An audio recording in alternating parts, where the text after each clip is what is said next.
ketemu lagi sama aku Kak Dina.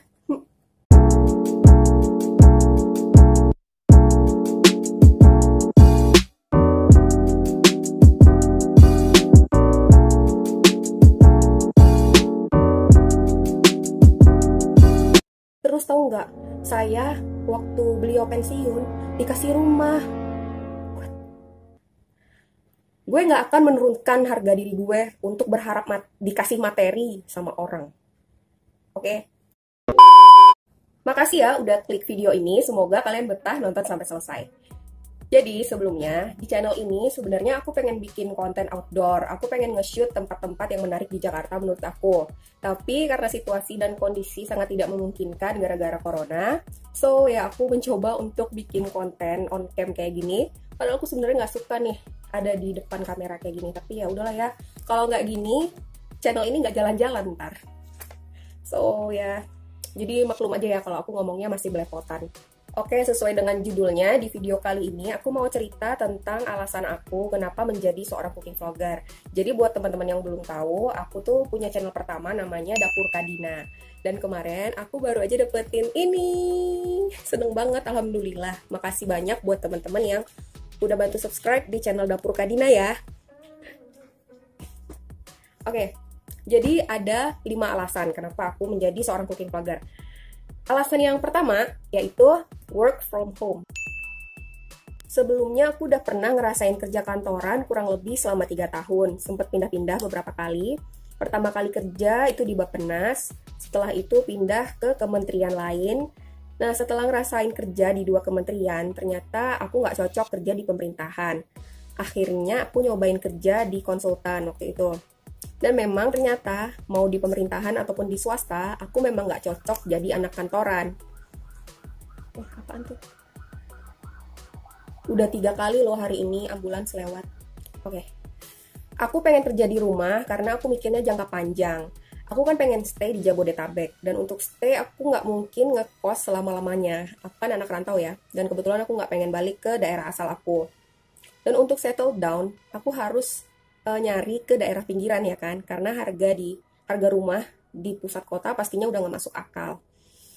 Terus aku mikir, kalau aku tinggal di daerah pinggiran dan aku masih jadi anak kantoran, aku membutuhkan waktu 3-4 jam setiap hari untuk bolak-balik dari rumah ke kantor. Dan aku nggak sanggup.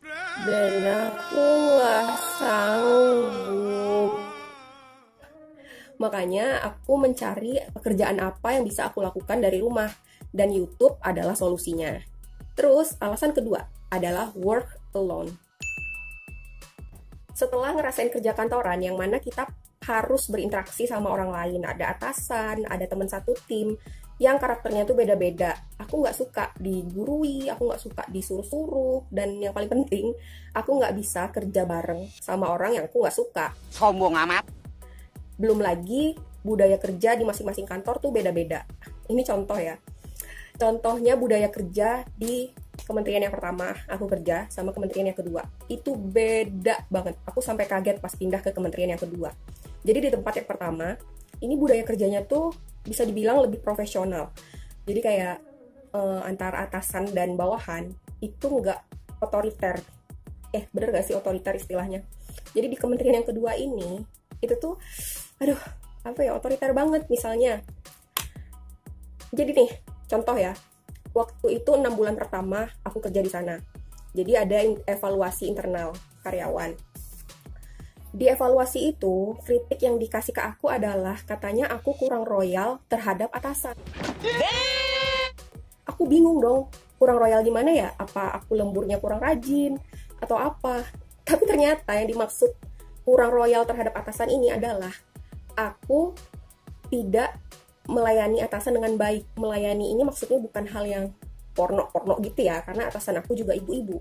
Maksudnya adalah gini, beliau itu maunya setiap hari aku harus menyiapkan teh hangat untuk beliau. Terus aku juga harus nanyain setiap makan siang, beliau tuh mau makan apa, dan aku harus beliin. Aku kaget sih maksudnya.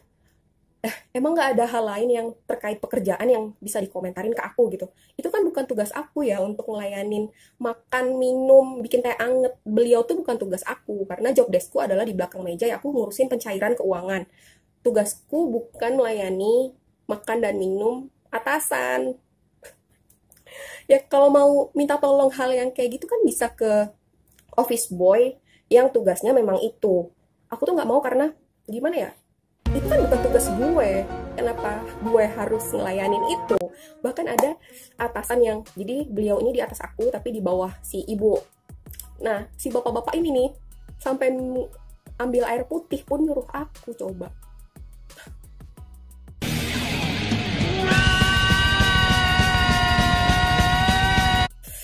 Nih ya, aku bukan siapa-siapa. Aku cuma butiran debu lah. Tapi kalau aku boleh menghayal nih, kalau aku jadi bos, kalau aku jadi atasan yang levelnya paling tinggi sekalipun, aku nggak akan nyuruh staf karyawan aku untuk nyiapin makan dan minum aku. Kecuali kalau memang office boy ya, itu memang tugasnya, tanpa maksud merendahkan sama sekali. Ya kenapa sih nggak kerja sesuai dengan job desk-nya aja gitu? Sumpah. Jadi aku sakit kepala gitu, kayak denger kayak gitu, hah, what? Gue harus nyiapin teh anget setiap hari dan nanyain mau makan apa dan beliin setiap hari. Gak bisa gue.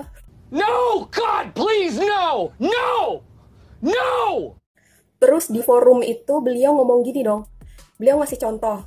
Dulu saya sama atasan saya tuh bawain tasnya, saya tuh bawain sepatunya, saya tuh mayungin dia kalau lagi hujan. Terus tahu nggak, saya waktu beliau pensiun dikasih rumah. Gue nggak akan menurunkan harga diri gue untuk berharap dikasih materi sama orang. Oke? Dan yang gue sebutin ini baru seujung kuku contoh hal yang sangat tidak menyenangkan yang gue alami di kementerian kedua ini. Karena banyak, kalau teman-teman yang udah deket sama gue mungkin udah sering banget gue ceritain ya. Tapi kalau untuk di sini gue nggak akan cerita yang lain deh, cukup gue simpen sendiri aja. Oke, next, yang ketiga, I love cooking. Waktu SD aku inget banget hampir tiap hari aku tuh main masak-masakan sama teman-teman di deket-deket rumah. Masak-masakannya itu bukan yang mainan dari plastik, itu bukan, tapi kita pakai lilin, terus disangga batu kiri kanannya, dan di atas tuh kita pakai tutup kaleng yang besi itu untuk jadi wajannya. Jadi kita goreng segala macam lah, rumput lah, bunga lah, daun lah, terus kita bikin tepung, adonan gitu, terus kita masak di atas tutup kaleng itu. Dan itu hampir setiap hari, dan gue seneng banget ngelakuin itu loh, beneran. Dan berlanjut sampai waktu gue kuliah. Maksudnya bukan main masak-masakannya ya, kan kuliah gue udah mulai merantau tuh. Gue suka banget, aku suka banget nyobain resep-resep yang kayak di Tasty. Pokoknya resep-resep yang waktu itu seliweran di Facebook. Dulu kan masih Facebook ya zamannya. Aku tuh suka banget praktekin resep-resep yang gampang-gampang lah gitu ya, buat makan sendiri di rumah. Seneng banget. Terus kayak aku mulai ngerasa, wah kayaknya bikin video gini doang aku bisa deh gitu. Nah, sekarang yang keempat, fleksibel. Nah, ini hal yang aku suka banget juga dari menjadi seorang YouTuber. Karena aku nggak terikat waktu sama sekali. Aku terserah mau bikin konten kapan, hari apa, jam berapa. Aku nggak perlu melakukan rutinitas yang harus setiap hari dilakukan, pergi pagi, pulang malam, pergi pagi, pulang malam. Enggak, aku bebas banget, terserah lah mau bikin konten kapan gitu. Dan itu adalah sebuah kebebasan, freedom, yang nggak bisa dinilai dengan uang berapapun sih kalau buat aku ya. Karena enak banget tau rasanya freedom tuh, beneran deh.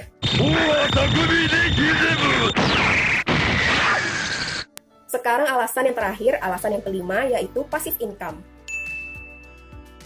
Sebelum aku terjun ke YouTube, aku udah mempelajari algoritma, sistem, syarat-syaratnya, itu tuh udah aku pelajari. Sampai waktu itu aku sudah mantap 99%. Dan masih ada 1% keraguan yang masih bikin maju mundur gitu loh. Sampai akhirnya, tiba-tiba di timeline YouTube aku ada videonya Mangchi. Mangchi itu cooking vlogger asal Korea. Entah gimana ceritanya, YouTube merekomendasikan video itu di timeline aku. Aku bukalah video itu, dan ada iklannya dong. Terus aku mikir, wah, video yang udah dibuat 10 tahun lalu, masih menghasilkan duit sampai 10 tahun kemudian. Itu kan keren banget ya. Itulah yang dimaksud dengan passive income. Jadi lu nggak cuma bikin sekali nih, terus video itu menghasilkan duit, mengalirkan duit buat lo selama video itu ada di YouTube gitu. Itu kan keren banget. Dan alhamdulillah video Mangci itu akhirnya menggenapkan 100% keyakinan aku untuk terjun di YouTube. Dan ini pun alhamdulillah udah bisa aku rasain sekarang. Udah mulai bisa aku rasain. Aku itu kerja bikin video hanya 1 minggu sekali untuk Dapur Kadina ya. Bikin video 1 minggu sekali, biasanya hari Senin. Terus selebihnya ya aku menikmati hidup aja gitu. Rebahan, nonton TV, nonton YouTube, baca buku, workout, olahraga. Ya gitu, jadi aku udah bisa merasakan yang dimaksud dengan passive income dari YouTube. Dan memang di YouTube itu duit akan mengalir 24 jam, tanda kutip ya, maksudnya bukan tanda kutip sih. Memang di analitik YouTube itu uang itu akan masuk terus karena 24 jam. Entah kenapa akan ada orang yang terus nonton YouTube kita, nggak berhenti. Dan menurut aku itu keren banget. Terus aku menghayal gitu kayak, wah mungkin 5 atau 10 tahun ke depan aku udah bisa kayak Mangci gitu, tinggal jalan-jalan aja, menikmati hidup yang benar-benar menikmati, mau pergi kemana bisa, mau beli apa bisa gitu, menyenangkan orang tua, nyenengin teman-teman, teman-teman ya nggak apa-apa deh ya kalau banyak duit bagi-bagi ke teman. Terus ya gitu deh, kayaknya seru aja gitu hidup kayak gitu, nggak yang duduk di balik meja komputer setiap hari dari pagi sampai malam gitu sih. Ya udah deh kalau gitu. Kayaknya sampai di sini dulu videonya. Tadi ada 5 alasan aku kenapa menjadi seorang cooking vlogger.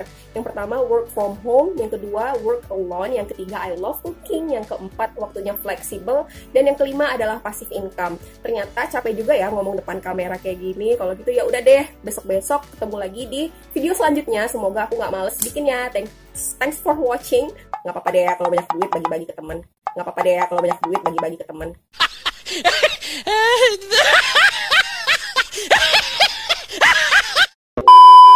Didn't